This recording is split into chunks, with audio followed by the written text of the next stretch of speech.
குழந்தைங்களுக்கு அதிக நோய் எதிர்ப்பு சக்தி தரக்கூடிய ப்ரொக்கோலி சூப் எப்படி செய்கிறது அப்படின்னு தாங்க பார்க்க போகிறோம். இந்த சூப் பார்த்திங்கன்னா 10 மந்த் கம்ப்ளீட்டான குழந்தைங்கள்லேருந்து கொடுக்கலாங்க. அதுக்கு ஃப்ரெஷ்ஷாக இருக்கிற மாதிரி ப்ரொக்கோலி ஒரு 12லேருந்து 15 பீஸ் அளவுக்கு எடுத்து நல்லா வாஷ் பண்ணிவிட்டு குக்கரில் சேர்த்துக்கோங்க. கூடவே சின்ன சின்னதாக கட் பண்ண அரை உருளைக்கிழங்கு, 2 பல் பூண்டு, கொஞ்சம் சீரகத்தூள், கொஞ்சம் மிளகுத்தூள் சேர்த்துக்கோங்க. கொஞ்சமாக உப்பு சேர்த்துக்கோங்க.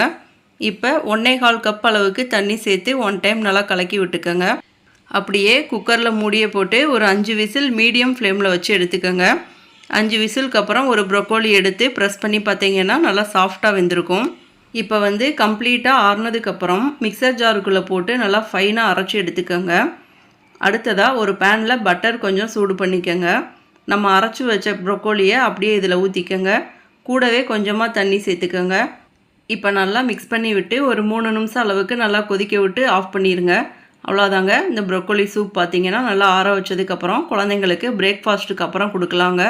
இதே மாதிரி நிறைய ஹெல்த்தியான பேபி ஃபுட் ரெசிபீஸ்க்கு நம்ம சேனலை சப்ஸ்கிரைப் பண்ணிக்கோங்க. தேங்க்யூ.